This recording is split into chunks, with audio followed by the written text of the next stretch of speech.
ரொம்ப சீஸியாக ஃபில்லிங்கோட தவாய் bread pizza எப்படி பண்ணலான்னு பார்க்கலாமா? இதுக்கு ஒரு பவுலில் நான் பீட்சா சாஸும் செஸ்வான் சாஸும் ஆட் பண்ணி எடுத்துக்கிறேன். 2 சாண்ட்விச் பிரெட் எடுத்துக்கிறேன். அதில் இந்த சாஸை நான் ஸ்ப்ரெட் பண்ணி எடுத்துக்கிறேன்.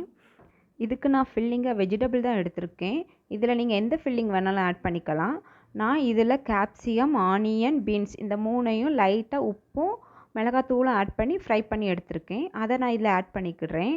இதில் நீங்கள் எது வேணாலும் ஆட் பண்ணிக்கலாம். நான் இதில் மொசரலா சீஸ் ஆட் பண்ணிக்கிறேன். இதில் ஸ்லைஸ் சீஸ் கூட ஆட் பண்ணிக்கலாம், ரொம்ப நல்லாயிருக்கும். இன்னொரு ப்ரெட்லேயும் சாஸை ஸ்ப்ரெட் பண்ணி ரெண்டையும் கவர் பண்ணி எடுத்துக்கிறேன். இப்போது ஒரு தவாயில் இல்லைன்னா தோசைக்கல்லில் கொஞ்சமாக பட்டர் ஆட் பண்ணி அதில் இந்த ப்ரெட்டை வச்சு நல்லா ப்ரெஷர் கொடுத்து நல்லா கிறிஸ்பியாகி எடுத்துக்கிறேன். 2 பக்கமும் கிறிஸ்பியானதுக்கப்புறவு இன்னொரு பிளேட்டுக்கு சேஞ்ச் பண்ணி இதை கட் பண்ணால் உள்ள நல்ல க்ரீமியான நல்ல ஃபில்லிங்கோட தவாய் பிரெட் பீட்சா ரெடி ஆயிடுச்சு. இதோட டேஸ்ட் ரொம்ப நல்லாயிருக்கும். நல்ல டின்னருக்கு ரொம்ப சிம்பிளான ரெசிபி. வீட்டில் செஞ்சு பாருங்கள், ரொம்ப டேஸ்டியாக இருக்கும்.